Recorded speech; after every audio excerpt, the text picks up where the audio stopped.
Hello students, I am नवीन। उम्मीद कर रहे हैं पिछले कुछ करंट अफेयर्स जो एमसीक्यू आप लोग को दिया गया था उससे कुछ बेनिफिट्स हो रहे होंगे। आज हम लोग एक नए सेट की तरफ चलेंगे जो सेट थर्ड के रूप में होगा।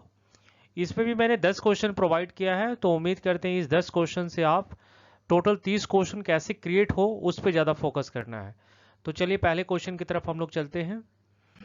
पहला क्वेश्चन है, मुस्क बुर्जी rice recently seen in news is grown in. आपको ये समझना है कि जो ये मुस्क वेजी राइस के बारे में बोला जा रहा है ये अभी एक चर्चा में भी था, और इसकी वजह क्या थी। क्योंकि दिया जा रहा है कि सीन इन न्यूज मतलब किस वजह से ये चर्चा में था। तो सबसे पहले जानना है कि ये जो मुस्क वेजी राइस है वो एक तरह से जम्मू कश्मीर से जुड़ा हुआ है। दरअसल मुस्क वेजी राइस को जीआई टैग दिया गया है, जीआई टैग। और ये जीआई टैग क्यों दिया जाता है आपको भी पता है, इसको जोग्राफिकल इंडिकेशन बोलते हैं।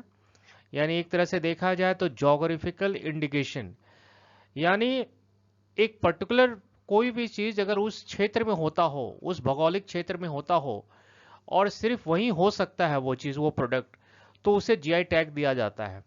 और ये जो जीआई टैग दिया गया है मुसबूजी राइस को, ये एक तरह से देखा जाए तो अनंतनाग जो डिस्ट्रिक्ट है, अनंतनाग जो डिस्ट्रिक्ट है, अनंतनाग, ये कश्मीर में है, जम्मू कश्मीर वहां स्थित है। तो आपसे एक सवाल पूछा जा सकता है कि मुस्क राइस जो है जिसे कि जीआई टैग दिया गया है, ये किस डिस्ट्रिक्ट से जुड़ा हुआ है। तो आपका एक अनंतनाग। और दूसरा चीज है, इस राइस की खासियत क्या है, तो बस आपको ये समझना है कि काफी सुगंधित है ये, और खास करके उस एरिया को आप कह सकते हैं डिनोट करता है। तो बस आपका ये सवाल इससे जुड़ा रहेगा।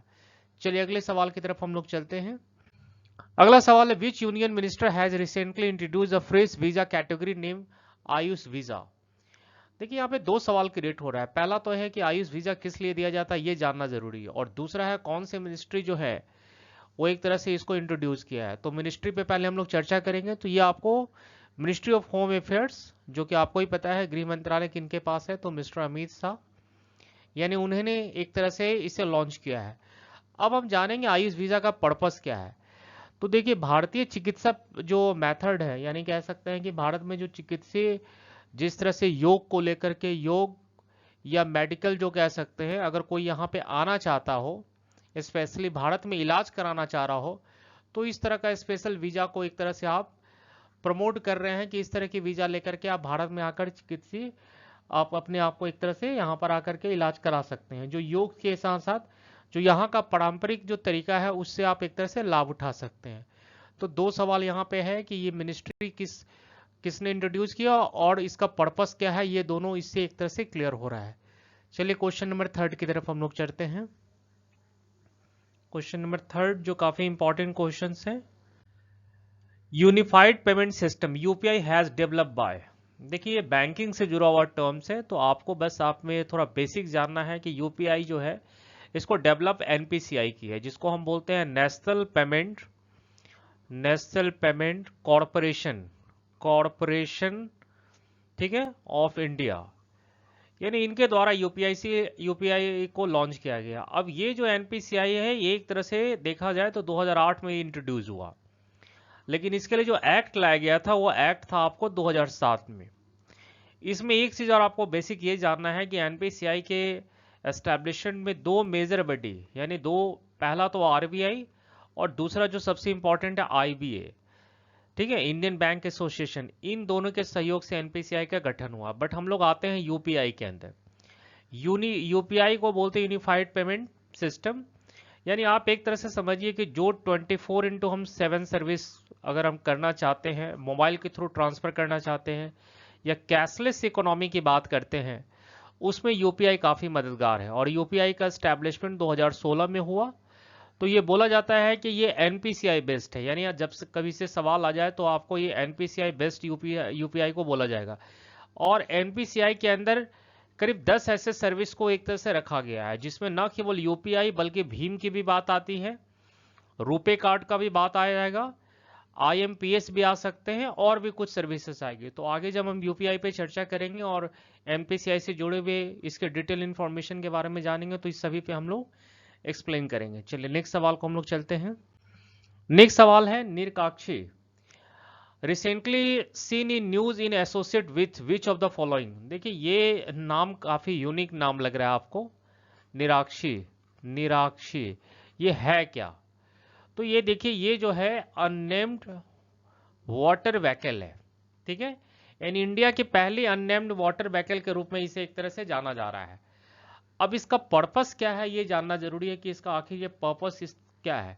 तो सबसे पहले जो आपका पर्पस इसका अगर आप देखिएगा, तो पानी के नीचे जो आप सर्वेक्षण करते हैं, यानी कि जो पानी है उसके नीचे अगर किसी चीज़ का सर्वेक्षण करना हो तो सर्वेक्षण की बात आ जाती है कि इसका सर्वेक्षण करना, या हम दूसरे तरह से कह सकते हैं कि कुछ और इक्विपमेंट अगर पानी के नीचे जुड़ा हुआ हो, जैसे मान लीजिए कि माइंस या कुछ और भी हो, तो ये आप एक तरह से ये अननेम्ड वाटर वैकल है जो एक तरह से इस तरह की खोज को कर सकती है, यानी ये सेफ्टी पर्पज से भी काफ़ी ज़रूरी है। अब इसके अंदर इंपॉर्टेंट है कि इसे किस एजेंसी ने बनाया है।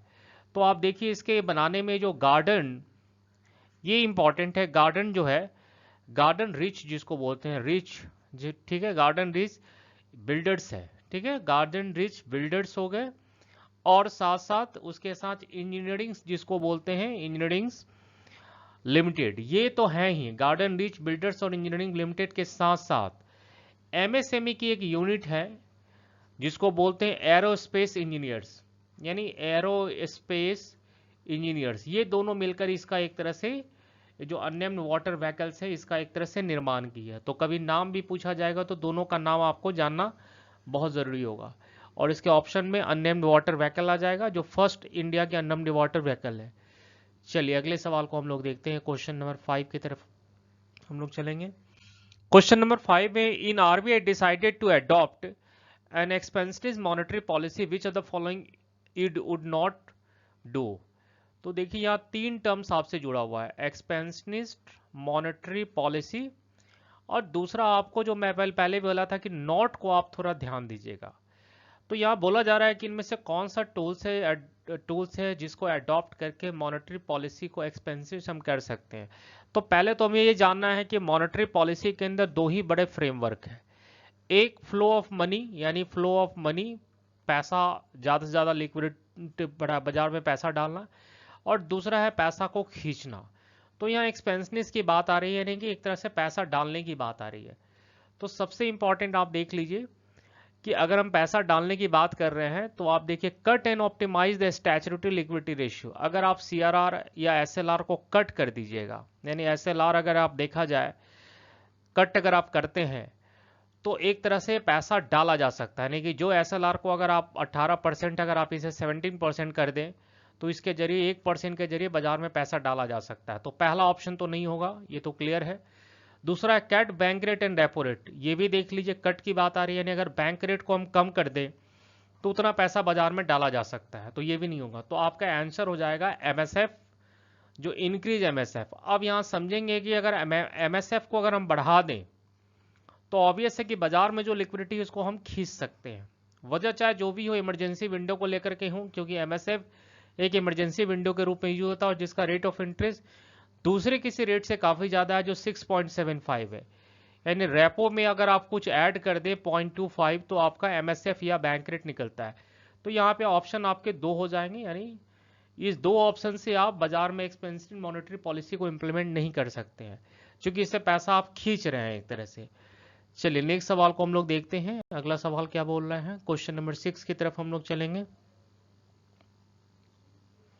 क्वेश्चन नंबर 6 है, which of the following has become the first Indian city to join the world cities cultural forum. देखिए इंडिया की पहला ऐसा शहर जिसे WCCF के द्वारा जोड़ा गया है, तो आपका ये बेंगलुरु शहर है, और इसके नंबर अगर हम मार्किंग के हिसाब से देखें तो ये 41th रैंक, इसका मैंने 41 सिटीज के रूप में काउंट होगा।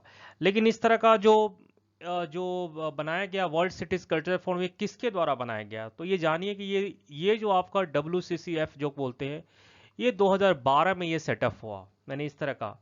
और इसकी जो शुरुआत की गई थी वो खास करके आप देखिए कि तो ब्रिटिश काउंसिल ऑफ सिटी जिसको बोलते हैं, काउंसिल ऑफ सिटी जो है, सिटी ऑफ लंदन, इनके द्वारा ये शुरुआत किया गया। यानी ये 2012 में इस तरह का शुरुआत किया गया कि वर्ल्ड सिटीज कल्चरल फोरम को एक तरह से तैयार किया जाए जिसमें दुनिया के जो बेहतरीन शहर हैं उनको जोड़ा जाए।